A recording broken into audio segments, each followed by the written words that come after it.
regular meeting, October 21st, 2025. Pledge of allegiance. I pledge allegiance to the flag of the United States of America and to the republic for which it stands, one nation, under God, indivisible, with liberty and justice for all. All right. Additions, deletions, modifications to the agenda. Hearing none, do I hear a motion to approve? So moved. All in favor? Aye. All right. Approval of the minutes from, sorry, we're going to go right into the presentation. Chief, right into the life-saving presentation.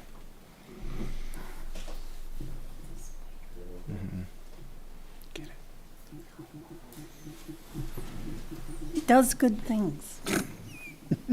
Hello, you guys hear me? Yes. Yep. So tonight we're going to do a presentation with these two officers and a dispatcher about a life-saving event that took place back in August. So I'm going to read you kind of a synopsis of what happened, and then Deputy Chief will hand out the certificates and the life-saving pins. So, all right. August, so this is going to be a recap of what happened, some times and dates. On August 29, 2025, at approximately 8:05 p.m., dispatcher Joseph Catania received a 911 call from a distressed male reporting that a person was unconscious, unresponsive, and exhibiting signs of a critical medical emergency.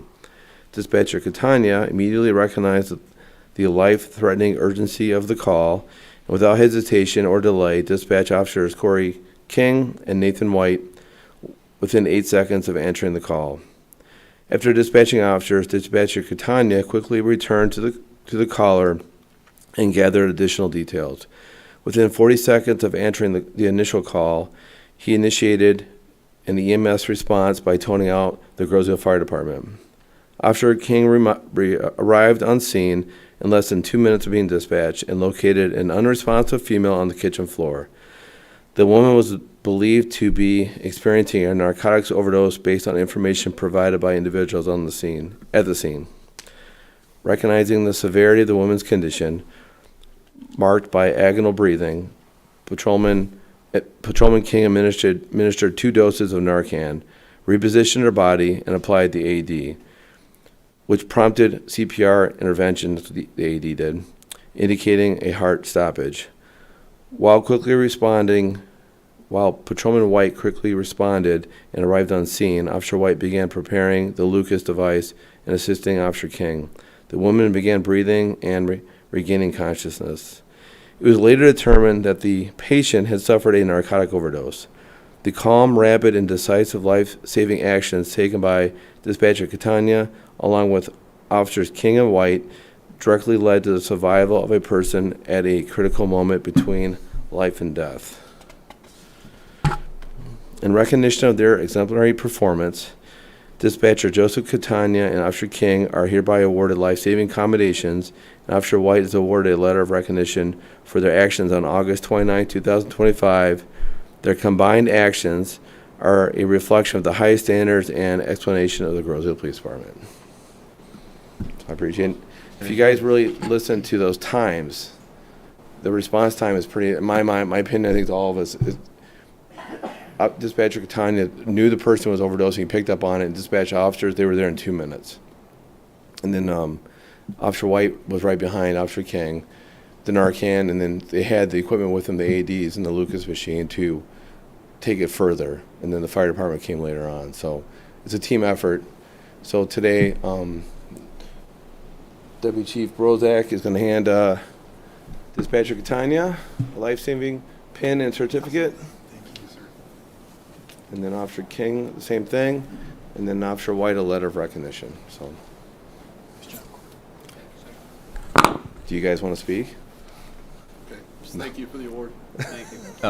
Thank you. Just wanted to put him on the spot. It is, this is the perfect example of why we try to keep our, dispatch in-house and not outsource it like we've tried to, or consolidated. Gentleman, the island is thankful for your service as always, and we're appreciative, and I'm sure the family is very appreciative. But when you hear the phone calls and you watch the body cam video, which we can't release because of HIPAA and personal stuff on there, it's pretty amazing when you actually watch these things happen live or in replay, but they're actually filmed as they're going. These officers did a fantastic job in dispatchers, so thank you. Thank you, sir. Yes. Gentlemen, thank you. Well, if you take about a So we're gonna take a 5-10 minute break, do some pictures, and then we'll be back. probably won't be that long. Just gonna mute everything for now.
All right, we are live again.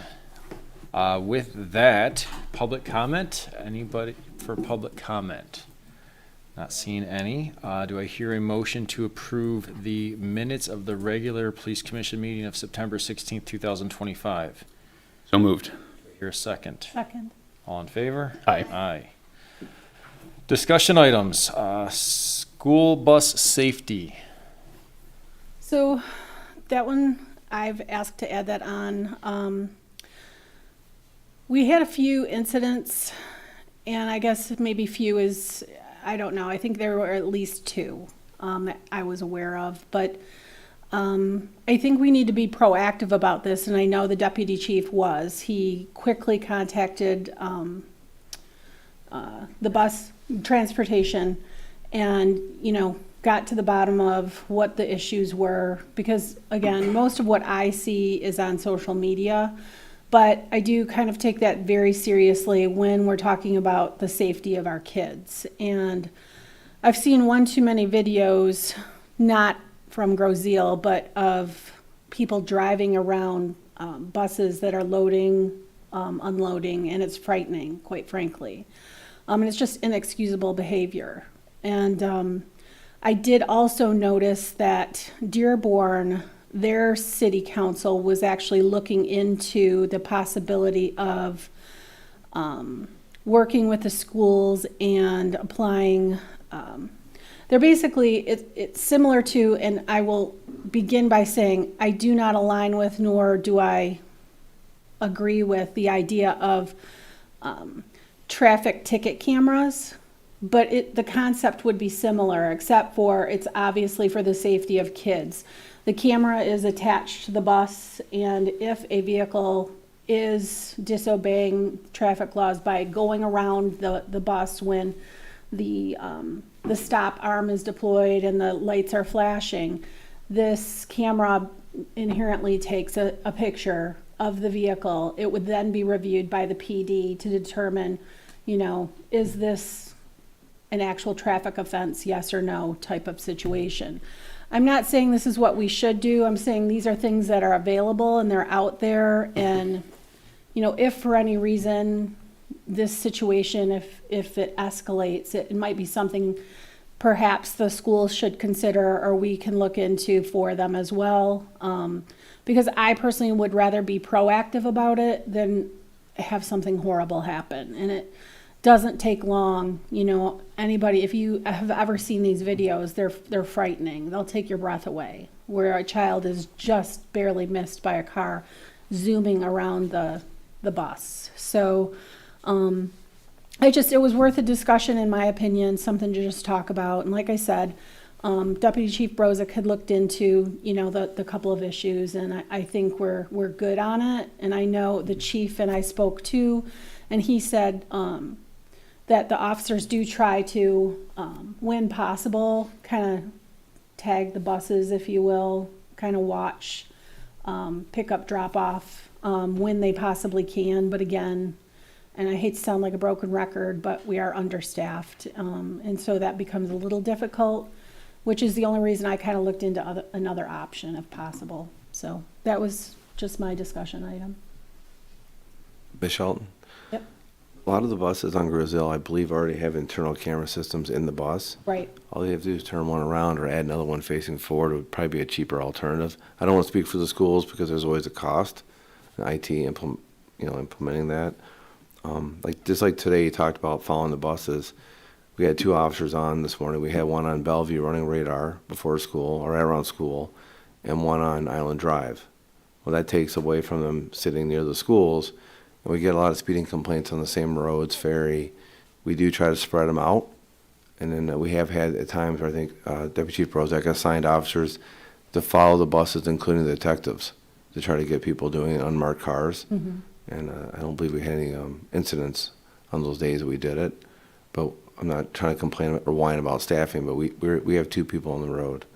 We're trying to cover a lot of territory. So that's why I just want to make sure, again, people like to say things without necessarily knowing the detail, knowing the facts. And that's why, I think it's really important that, and I align with you. I don't want to keep saying the same thing. We're understaffed, but we are, and that is something to be cognizant of. But I just want to say that I appreciate that you guys are trying to alleviate this concern or this issue that I know a lot of parents have. So I appreciate that. And I know about the cameras inside.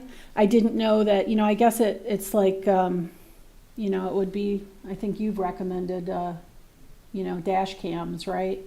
It's the same kind of concept. I don't know if that catches everything, from the sides like that, but I'm not advocating for this right now immediately. It doesn't sound like it's out of hand, but it's just something to consider or to think about.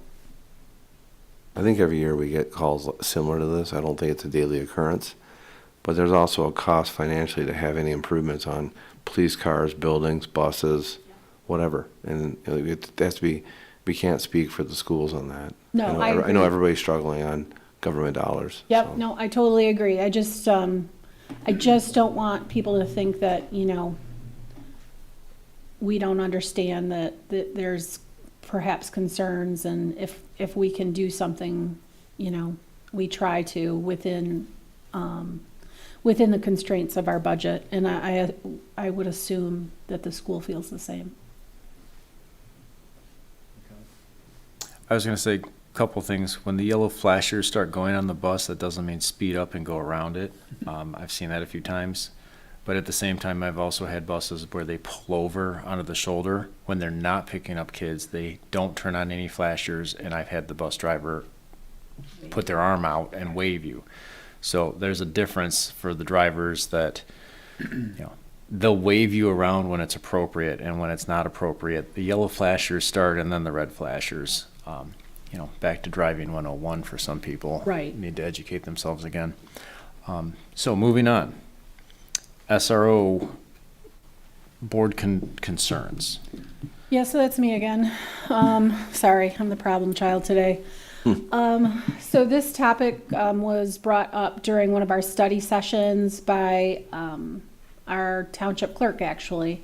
And he's mentioned this once before, and I had a conversation at that time, but I just want to, kind of reiterate again.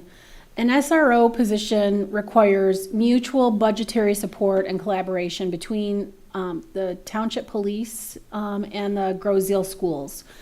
Our police staffing has not reached the 24 officer level in more than at least 4 years. So this would require careful evaluation of available resources, budgetary. I will say we do assign, I don't know what the technical term, when I know we have a liaison to the schools, right? Is that? We have one of our detectives that the schools has a problem, they can call him directly. Right. And then we also have our DARE officer that, Right. the DARE program, I believe, is going right now. And then he can go in and out. And then the day shift officers are always encouraged to visit the schools. Right. And I know they do. And I know they do also. I just think I've had more than several parents inquire with me about it. And in addition to the township clerk, and I understand their concerns, and what I've expressed to them is it's really important that they bring this topic up directly with the schools, with the school board, with the school superintendent. Because typically the way most of the structures work is that 9 months out of the year, the schools pay for that officer. 3 months, the department picks up that piece of the budget. But this is something that the school would really want to initiate, and they'd want to have a conversation. And I don't think that's occurred in the sense that I don't think they've requested an SRO directly. I don't know that they have I don't think they've budgeted for that. So if it's, again, if it's something that parents of school-aged kids have concerns with, I just want to say that if there's something that I can do, I'm more than happy to explore any options with anyone on this. I'm willing to do the work. It's just that This is something that I believe that parents would have to initiate with a superintendent, with a school board, and have that conversation, which I've mentioned to Mr. Yeager as well. If I may speak a little bit about the history of the PD and the SRO, so that stands for School Resource Officer. Yeah, I'm sorry, yeah, Yep. not everybody knows. Back in the prior administration, board administration, township board, and the prior superintendent, we found a grant. It's for a 3-year grant, and we tried going down that road. And when you really read the federal grant for that, it makes it very specific where each school will have to have their own officers. You can't bounce around. It was very prohibitive to using that funding to have an SRO for us. They wouldn't be able to go on calls.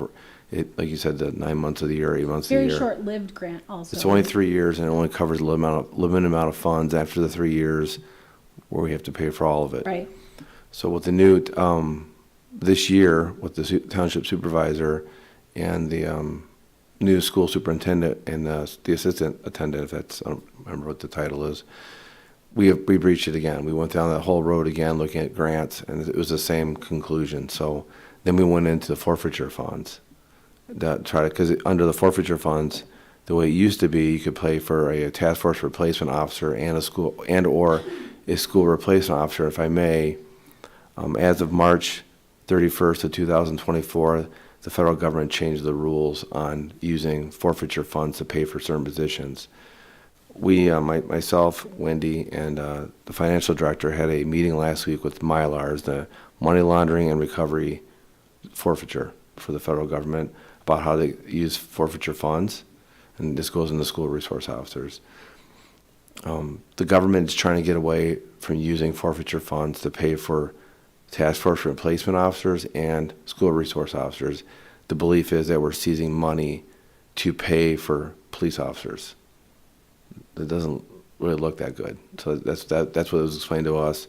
Out of the they told us last week, out of the 6,000 agencies that are in the program, we're one of them. They're down to 30 officers being approved now to do replacement officers or SROs in the entire country. That's what they told us on the phone. So we are not going to be able to do that anymore with our forfeiture funds. But they gave us alternatives on how to kind of offset the budget and make it work. That'll have to be in the next budget coming up. But there's only 30 departments, and that was last year. This year, 6.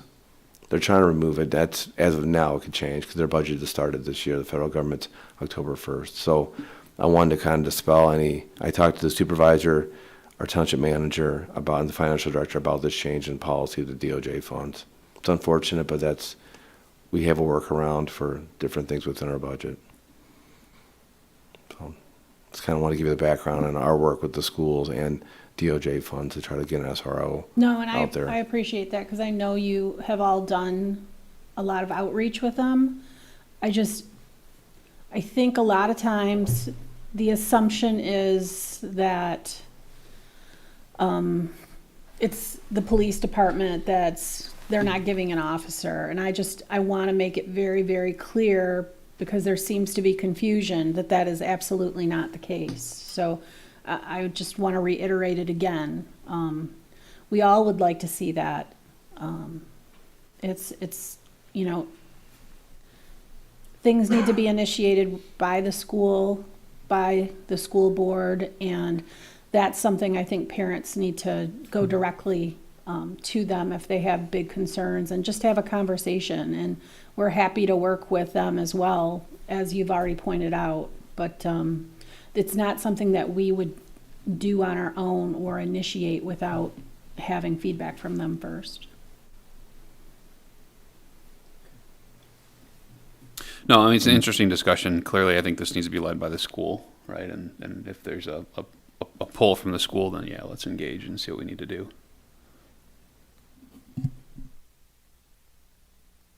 Chief, anything else? No. All right. Moving on. Department updates?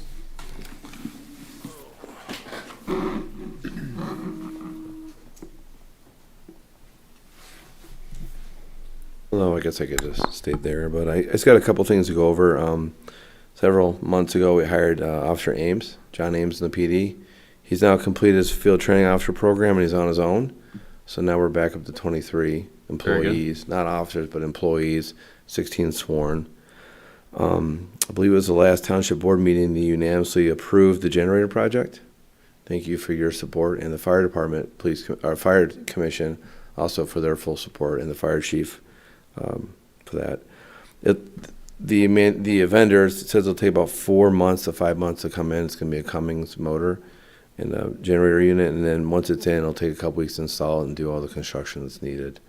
And then we've also been working with them to try to find alternative uses for the current generator that we have. So that should be a couple weeks, hopefully, with some ideas there. Another good note is we had Sergeant Vasquez last Friday graduated staff in command.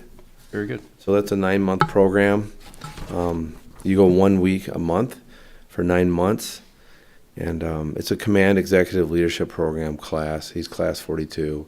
And it focuses on leadership development, planning and decision-making, human resources management, administration of the police agency, and critical incidents and homeland security. And a little added bonus, he got honorable mention for his research project. Part of it is he had to do a project. We didn't know this. They announced at the meeting that they gave him honorable mention for his research project. This is a pretty cool accomplishment. So it's on our Facebook page. So that's all I got for department update. Mr. Hubbard, come on up. We are just doing department updates right now, so. It's the most exciting part. Any questions on that? No. All right, thank you.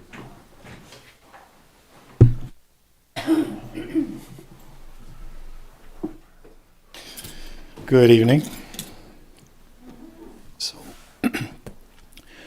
So instead of coming up here and just reading a bunch of numbers to you, we're going to try this a little bit. We kind of went under the hood here, changed some things around for the monthly update, the monthly report. And what we would like is your feedback as the commission, seeing if you like this or if you want me to just go back to the old way. So for September of 2025, the monthly report, September was a steady and productive month for the Grosse Ile Police Department. Dispatchers, animal control ordinance, and officers continue to provide consistent professional service through proactive patrols, thorough investigations, and focused enforcement. Case overview. Detectives and officers managed 23 cases in September with strong resolution rates. Several investigations led to arrests and successful case closures. This comprises multiple coordinated efforts between detectives and the prosecutor, the prosecution of offenses through the Wayne County Prosecutor's Office. These outcomes continue the department's commitment to thorough investigations and accountability. For traffic and crash response, officers maintained a strong presence on local roadways, responding to 10 crashes. In September, there were no injuries or fatalities with those crashes. 2 of them were hit-and-run cases that were investigated and actually resolved, and officers provided assistance at 4 private property crashes. There was a single car deer related collision, and that was handled safely. We believe these efforts show a continued focus on the visibility, enforcement, and prevention to keep Grosse Ile roads safe. Deputy Chief, I have a Yes. question. Sorry, I didn't mean to interrupt.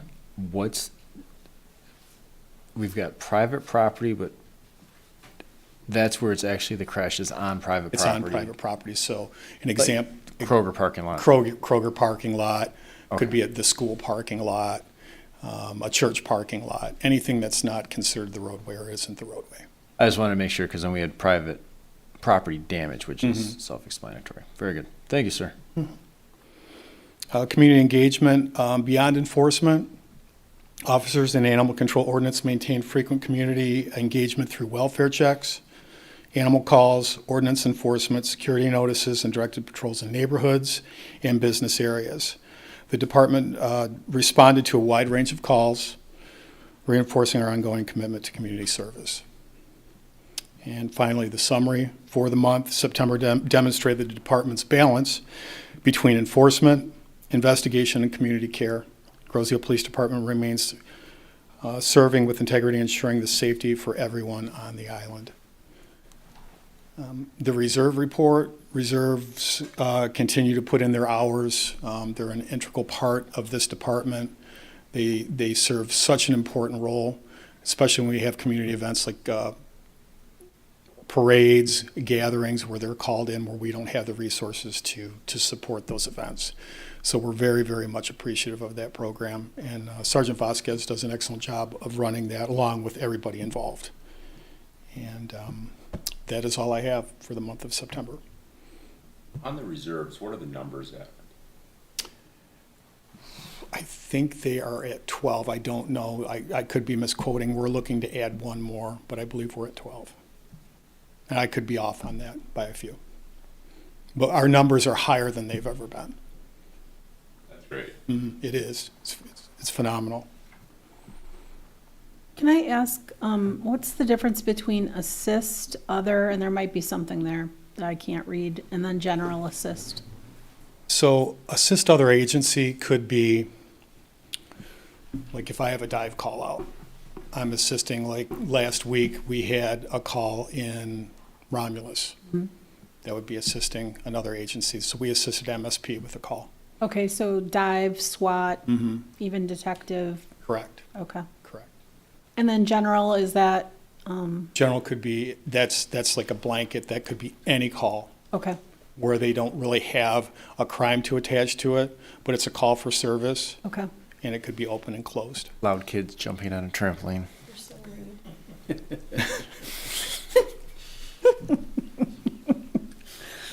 Oh, And then I know you were talking about the buses earlier. The road did a phenomenal job. We set it up. We had called transportation. They gave us the problem areas. Lieutenant and myself, that was set up. Road goes out there every day. They give us a report back, and quote, it's been quiet. And I don't know if it's just because it's the beginning of the school year, but we know where the problems were. And I would say every year, it's just a reoccurring issue, beginning of the school year. And then all it takes is a couple stops and reminders, and people seem to get the idea that not a good idea to go around a bus. yeah, and I'm glad you guys are really proactive, and I know the guys on days are really, like the chief said, they do put a lot of emphasis at the schools and the buses when they can, and I think it's very much appreciated by the public. And we did communicate with transportation that if you have a problem, please call us and we will address it. That was part of the problem is we didn't know. Right. Because we can't be everywhere. No. And then it hits social media, and then it turns into a whole nother issue, and they think it's the Wild West, which it wasn't. Right. And our visibility being at these stops is a deterrent sometimes enough to stop that from happening. Well, I'm glad that they know that it's a collaborative effort and they can always contact you. I think that's important.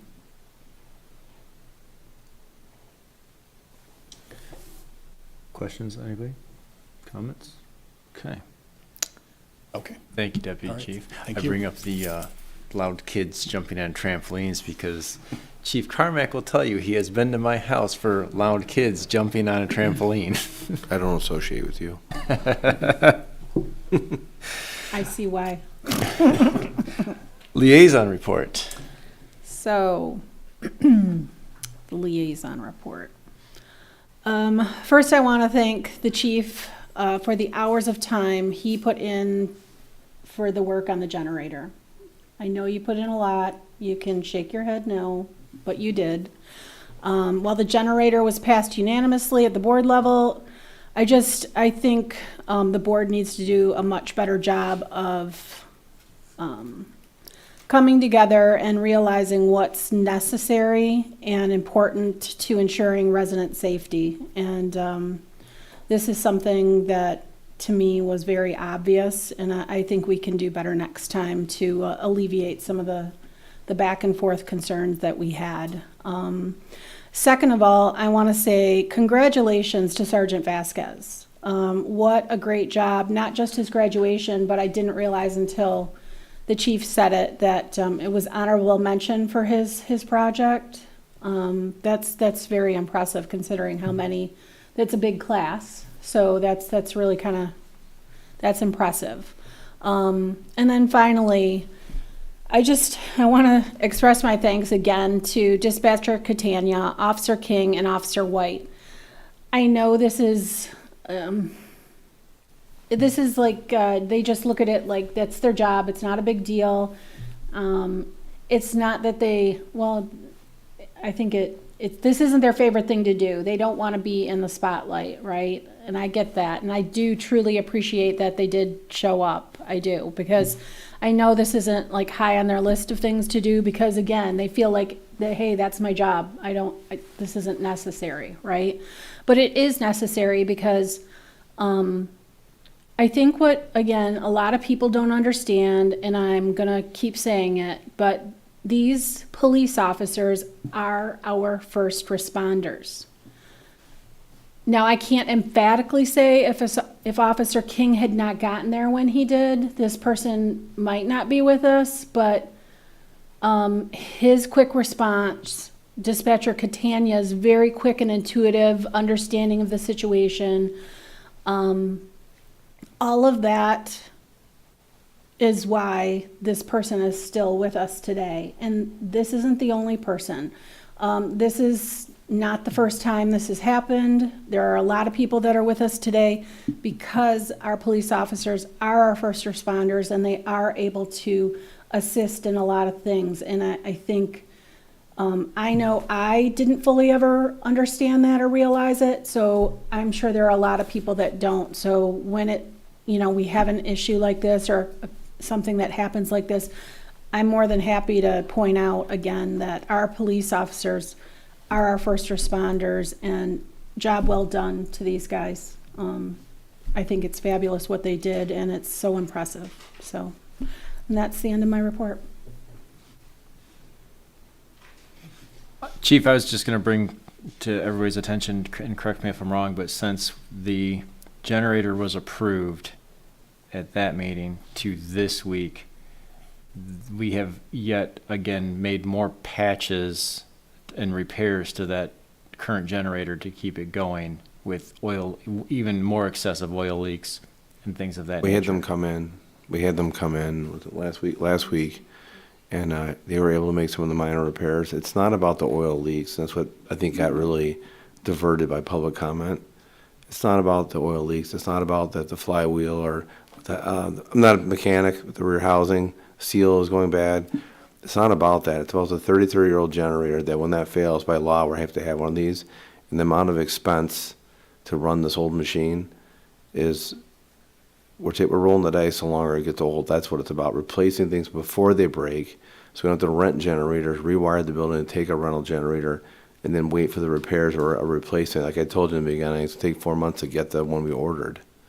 So you replace things on a schedule. Like I know the fire department is very diligent about replacing their items on a timely manner, and I know we do too, as much as we can or we can afford. That's what that was about. It wasn't about an oil leak or a $25 fix. It was about replacing it in a timely manner to where it's dependable. And then I think we have Trustee Mills here, we've been working with them to try to find an alternative for it. And then I think that's not a bad idea at all. Just we have to figure out the cost Right. and the probability. So we did have some repairs done, and they're going to try to get us a viability report. But like he said when they was there, that sometimes some of these parts are harder to get. It's not just a Ford motor engine; it's a Kohler generator with a transfer switch. So some of these parts have already been. We just had to repair the timing system on it.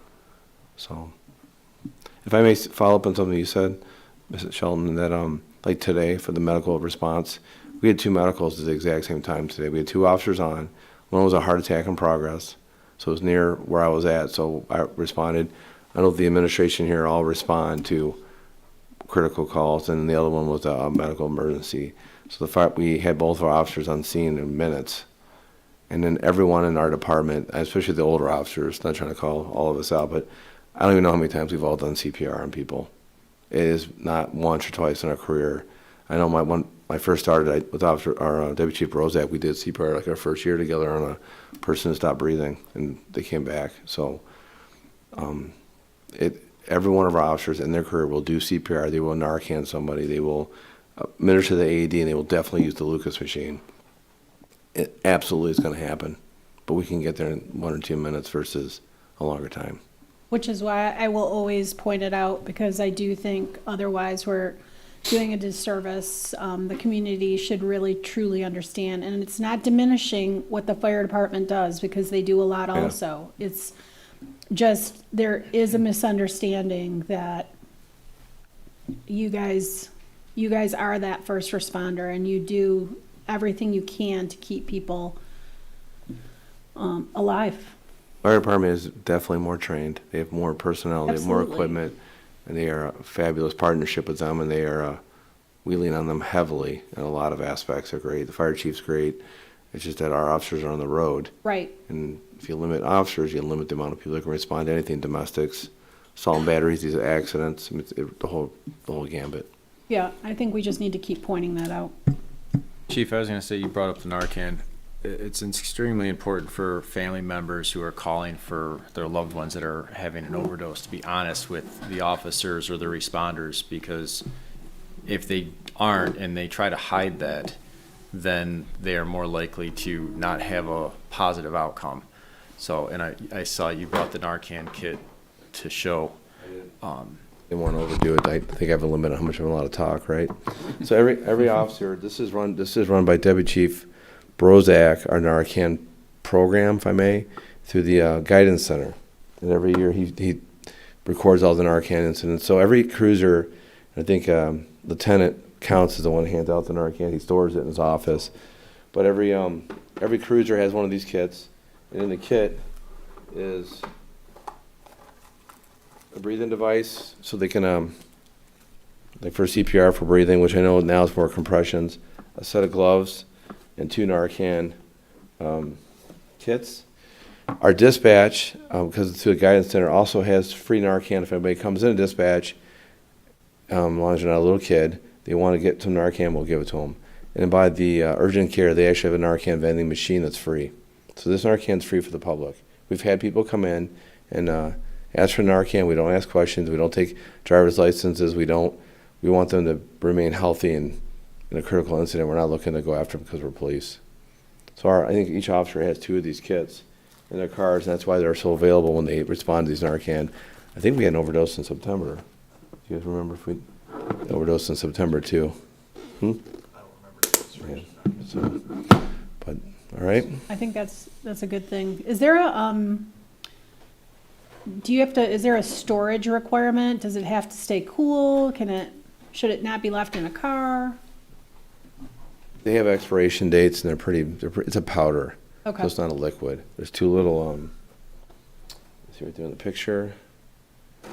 I'm just, I That's don't each think box it's has- horrible to have it. I mean, whether you think you'll need it or not, sometimes you just never know, right? I mean. I don't know how many years we've been doing Narcan, or using Narcan in our department, but going to these, like once again, everybody in this room, we've gone to these overdoses. This stuff works. Right. It absolutely works.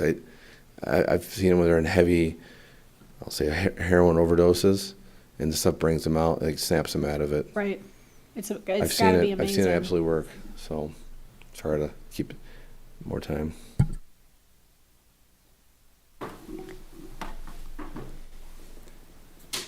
Thank you, Chief. Public comment, anybody? Okay. With that said, oh, yes, Actually, I do have one now. great. Sorry.